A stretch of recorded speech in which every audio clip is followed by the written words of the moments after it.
देखो क्या आता है, प्रोसेस कॉस्टिंग होती है। प्रोसेस कॉस्टिंग तो क्या होता है प्रोसेस कॉस्टिंग में ना, कि जैसे ना कि प्रोसेस वन का जो पूरा हुआ रहता है वो अगले के लिए क्या होता है, इनपुट होता है। तो जैसे कि प्रोसेस वन में 5,000 पे मटेरियल लेवल तक किया, फिर उसके बाद पूरा हो गया तो वो अब सेकंड का क्या होगा, इनपुट होगा और उसमें 3,000 का खर्चा लगा।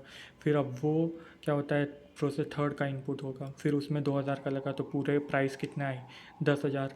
और मेनली तीन तरह के खर्चे आते हैं, मटेरियल हो गया, लेबर हो गया और क्या हो गया, एक्सपेंस हो गया।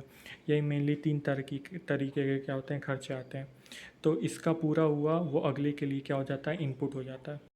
अब देखो जैसे कि यही फॉर्मेट है, यही प्रोसेस वन प्रोसेस टू ऐसे ही करके आएगा। तो मान लो जैसे कि अगर पहले का प्रोसेस है तो प्रीवियस प्रोसेस का इनपुट आ जाएगा, और फिर क्या होता है, डायरेक्ट मटेरियल आ गया तो वो उसका क्वांटिटी आएगा। अब देखो अगर नॉर्मल लॉस भी होता है तो इन दोनों को जोड़ करके नॉर्मल लॉस होगा। ऐसा नहीं है कि सिर्फ इसी का कर रहे हो, नहीं, इन दोनों को जोड़ के करोगे। डायरेक्ट वेजेस मतलब इसमें क्वांटिटी का तो कोई फ़र्क नहीं पड़ेगा, चाहे जितने भी लेबर लगा दो उससे तुम्हारी क्वांटिटी इंक्रीज़ हो जाएगी क्या? नहीं, वो तो भाई जितना रॉ मटेरियल आएगा, मान लो कि 1 लाख का रॉ मटेरियल है, 2 लोग काम करें तब भी वो उतना ही बना पाएंगे, 10 लोग काम करेंगे तब भी उतना ही बना पाएंगे। तो अदर एक्सपेंसेस से भी क्वांटिटी इंक्रीज़ नहीं होती है। अब क्या होता है, जैसे कि नॉर्मल वेस्ट होता है, तो नॉर्मल वेस्ट क्या होता है कि क्वांटिटी हो गया, और जो इसका अमाउंट होता है वो हो भी सकता है, मतलब नॉर्मल वेस्ट का स्क्रैप वैल्यू अगर दिया हो तो उसको इंटू करके लिख दोगे। फिर उसके बाद क्या होता है, एबनॉर्मल वेस्ट। एबनॉर्मल वेस्ट क्या होता है, इफेक्टिव वाले पे लगता है। एबनॉर्मल वेस्ट भी इफेक्टिव वाले पे लगता है, जो नेक्स्ट गुड यूनिट होती है वो भी इफेक्टिव वाले पे लगता है। और एबनॉर्मल इफेक्ट जैसे एबनॉर्मल लॉस हो गया वो भी इफेक्टिव पे लगेगा, गुड यूनिट भी इफेक्टिव पे लगेगी, और एबनॉर्मल गेन, इफेक्टिव गेन जो सरप्लस होगा वो भी इफेक्टिव वाले से जो कैलकुलेट होता है। अब मैं बोल रहा हूँ ये इफेक्टिव क्या है, तो इफेक्टिव अब बता रहा हूँ। मान लो ये आता है इफेक्टिव कॉस्ट पर यूनिट। तो इसमें क्या होता है, इफेक्टिव कॉस्ट पर यूनिट में तुम ना जैसे कि प्रोसेस कॉस्ट में जो रियलाइजेबल वैल्यू रहेगी वो गांठ बांध लेना कि हमेशा नॉर्मल लॉस की रियलाइजेबल वैल्यू, मतलब स्क्रैप वैल्यू नॉर्मल लॉस की, और total input minus normal loss की ही इनपुट यूनिट आएगी। टोटल इनपुट और की यूनिट माइनस नॉर्मल लॉस की यूनिट, और यहाँ पे scrap value of normal loss process total process cost. अब मानो बताओगे टोटल प्रोसेस कॉस्ट क्या होता है, तो वही जो डायरेक्ट मटेरियल लेबर और ओवरहेड से या प्रीवियस में जो भी है उसका जो टोटल आता है वो टोटल प्रोसेस कॉस्ट होती है। आप फिर बोलोगे कि अगर यहाँ पे एबनॉर्मल गेन आ रहा है या एबनॉर्मल लॉस आ जा रहा है तब भी तुम नॉर्मल लॉस का ही स्क्रैप वैल्यू लोगे, नॉर्मल लॉस की ही यूनिट लोगे। अब तुम ये देखोगे कि ये सब क्या है, तो ये this formula gives value of the goods unit. ये फार्मूला गुड यूनिट की वैल्यू देता है, एबनॉर्मल लॉस की देता है, एबनॉर्मल गेन की देता है। लेकिन ये प्राइमा फेसी वैल्यू है। प्राइमा फेसी वैल्यू क्या होता है, मतलब कि ना पहले तो ये समझो कि ये फार्मूला गुड यूनिट का देता है, एबनॉर्मल लॉस यूनिट का देता है और एबनॉर्मल गेन यूनिट का देता है। मतलब कि इस फार्मूला से तुम ये चीज़ कंप्यूट कर सकते हो, एबनॉर्मल लॉस गुड यूनिट क्या होता है, जो दूसरे प्रोसेस में ट्रांसफ़र होती है वो गुड यूनिट होती है, और ये एबनॉर्मल गेन का भी इफेक्टिव कॉस्ट पर यूनिट। फिर उसके बाद से वो बोल रहा था कुछ हाँ, prima facie value. Prima facie value क्या होता है, find value of abnormal gain और एबनॉर्मल लॉस।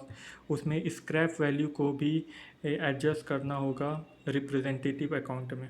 रिप्रेजेंटेटिव अकाउंट में मतलब कि नॉर्मल लॉस अकाउंट हो गया या एबनॉर्मल लॉस अकाउंट हो गया, तो उसको लेस करना होगा उस स्क्रैप वैल्यू को। मतलब कि ना कि एबनॉर्मल लॉस अकाउंट हो गया, एबनॉर्मल गेन अकाउंट हो गया, उसमें से पहले तुम ना स्क्रैप वैल्यू को माइनस करोगे। तो सेम फॉर जैसे कि एबनॉर्मल गेन है तो यहाँ पे प्रोसेस से तुम्हारा इफेक्टिव कॉस्ट आ गया, अब तुमको स्क्रैप वैल्यू माइनस करनी है। तो जितनी यूनिट है उसका ना तुम जो स्क्रैप वैल्यू का जो अमाउंट होगा पर यूनिट का उसको तुम मल्टीप्लाई करके अमाउंट निकाल दोगे, उसमें माइनस कर दोगे, और जो बाकी का बचा होगा वो बैलेंसिंग फिगर में तुम ट्रांसफ़र कर दोगे। सेम फॉर एबनॉर्मल गेन का, एबनॉर्मल गेन यहाँ से इफेक्टिव कॉस्ट आ गया, फिर जो जितनी यूनिट है और जो एबनॉर्मल जो स्क्रैप वैल्यू की पर यूनिट होगी उससे मल्टीप्लाई करके फिर जो बचा होगा उसको कॉस्टिंग पीएनएल अकाउंट में ट्रांसफ़र कर दोगे। और ये नॉर्मल लॉस अकाउंट में भी चला जाएगा। जैसे कि 50 है तो स्क्रैप वैल्यू ये हो गया। फिर उसके बाद से मान लो कि एबनॉर्मल गेन, एबनॉर्मल पहले ना ये कर लिए, ये तो आ ही जाएगा प्रोसेस, इससे प्रोसेस वाले से। फिर उसके बाद ना पहला ये सेकंड ये करोगे एबनॉर्मल गेन। एबनॉर्मल गेन मतलब मान लो 20 यूनिट है, उसकी scrap per unit scrap value इतनी है, तो उसको मल्टीप्लाई कर दोगे और जो बाकी का बचा होगा वो बैंक अकाउंट या सीएलसी अकाउंट में चला जाएगा। तो ये होता है। ठीक है। अब दूसरी दिक्कत यहाँ पे आ सकती है तुमको इसमें, कि ये होता है abnormal gain plus scrap value. कि जैसे कि 970 यूनिट है, 970 यूनिट है, 970 यूनिट है और यहाँ पे लिख रहा है 970 यूनिट है और आउटपुट कितना है 920 यूनिट। और मतलब कि इनपुट था इतना 920 यूनिट, 80 का यूनिट का लॉस है। तो देखो ये ना क्या बोला, एग्जाम्पल नंबर 3 है। तो एग्जाम्पल नंबर 3 में क्या बोला है कि नॉर्मल लॉस यूनिट क्या है 50 यूनिट है, और यहाँ पे बोला आउटपुट कितना है 970 यूनिट है, और इनपुट कितना दिखा रहा था इसमें 1000 यूनिट का दिखा रहा था। तो इसका मतलब ये है कि नॉर्मल लॉस है तो मतलब तुम्हारा 950 यूनिट का आउटपुट होना चाहिए था, लेकिन यहाँ पे बोल रहा है कि 970 यूनिट का हो गया है, मतलब 20 यूनिट का तुम्हारा क्या है एक तरीके से गेन है। अब तुम देखो आउटपुट तुम्हारा है 970 यूनिट, तो यहाँ पे 970 लिखोगे, 20 यहाँ पे लिखोगे, तो ऑब्वियसली एडजस्ट हो गया कि नहीं, 970 में से 20 तो ये भी 950 हो गया एक तरीके से, और फिर 50 यूनिट हो गया। ठीक है। तुम बोलोगे कि 1000 यूनिट है कि, तो यहाँ पे 950 होना चाहिए, लेकिन तुम 20 यूनिट को यहाँ पे एडजस्ट भी तो कर दे रहे हो, 20 यूनिट यहाँ पे लिख रहे हो, 970 यहाँ पे लिख रहे हो, और 50 यूनिट यहाँ पे लिख रहे हो, तो 50 प्लस 970 माइनस 20 तो हो तो गया 1000 यूनिट। तो इस तरीके से तो वो 20 यूनिट का तुम यहाँ पे जो ट्रीटमेंट कर रहे हो ना, वो एक तरीके से एडजस्ट कर दे रहा है सबको। यहाँ पे गलती से तुम 950 यूनिट मत लिख देना, गलत हो जाएगा सब। तो इसीलिए जो इफ़ेक्टिव कॉस्ट पर यूनिट निकालोगे, वो तो तुमको पता है कि नॉर्मल यूनिट का स्क्रैप वैल्यू और माइनस क्या होता है नॉर्मल यूनिट। तो जो इफ़ेक्टिव कॉस्ट पर यूनिट आएगी वो क्या होगी, एबनॉर्मल गेन के लिए भी होती है, गुड यूनिट के लिए भी होती है, लेकिन नॉर्मल लॉस के लिए तो उसकी स्क्रैप वैल्यू की यूनिट होगी। ठीक है। और ये वही बोल रहा है स्क्रैप वैल्यू डिडक्ट करना, मतलब उसकी रिप्रेजेंटेटिव अकाउंट में से डिडक्ट करना, जो मैंने अभी तुमको बताया।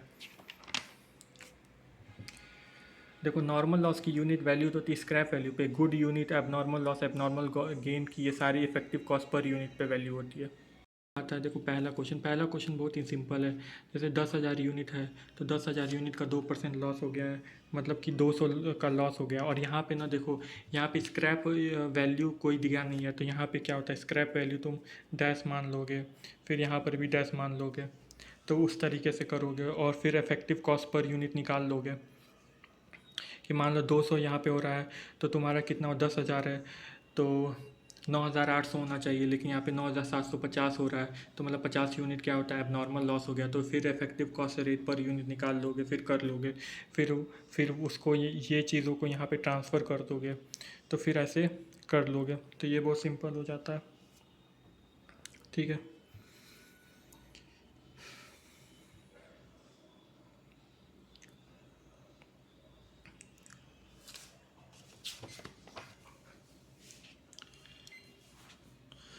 फिर देखो अगर गेन वाला भी आता है कि 9750 है, 9750 है, और इसका 2% अगर तुम निकालोगे, 9750 का अगर 2% मैं निकालूंगा 195 आएगा, तो 9750 से माइनस करूँगा तो ये 955 होना चाहिए, लेकिन यहाँ पे दे रहा है 9400, तो मतलब 155 के करीब, सॉरी 9750 का अगर मैं 5% अगर मैं निकालूँ तो इतना आ रहा है 480, और उसको मैं माइनस कर दूंगा 9750 से, 9750 माइनस 4 480,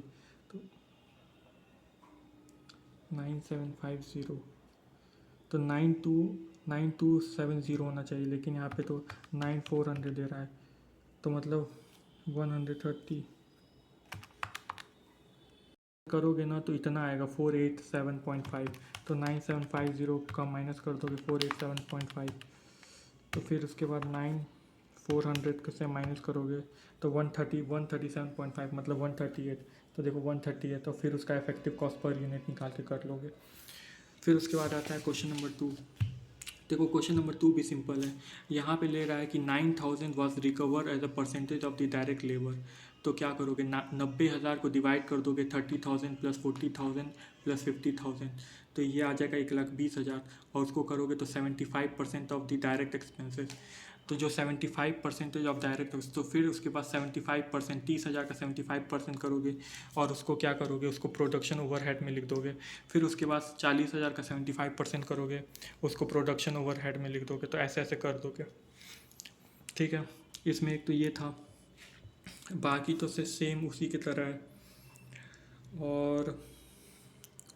और यहाँ पे एक ये लिख रहा है, the company fix selling price at the end of the product in such way to yield a profit of 25% on the selling price. तो वही क्वेश्चन नंबर 2 का है ये। तो मतलब कि देखो 42880 है, वो तो प्रीवियस प्रोसेस से ट्रांसफ़र हो गया है। और ये जो 42880 है, देखो 42880 और 50,000, तो ये 42880 और 50,000, और 50,000 का 75% करोगे तो 37,500 आ जाएगा। उसके बाद से ये नॉर्मल लॉस वही सेम तरीके से निकाला है। और ये एबनॉर्मल लॉस और फिनिश गुड्स क्या होता है, इफेक्टिव कॉस्ट पर यूनिट करके निकाला है।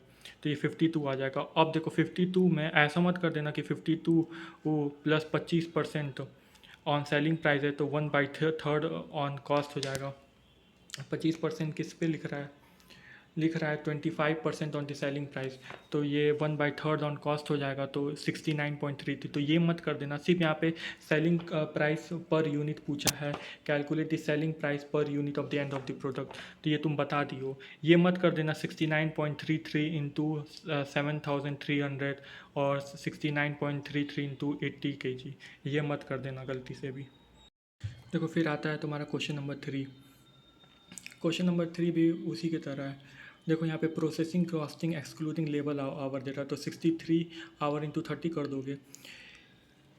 एक तो मशीन पे काम किया है, तो हम ये एज्यूम करेंगे कि लेबर ने मशीन पे काम किया, हम ये एज्यूम कर रहे हैं कि लेबर ने मशीन पे काम किया है।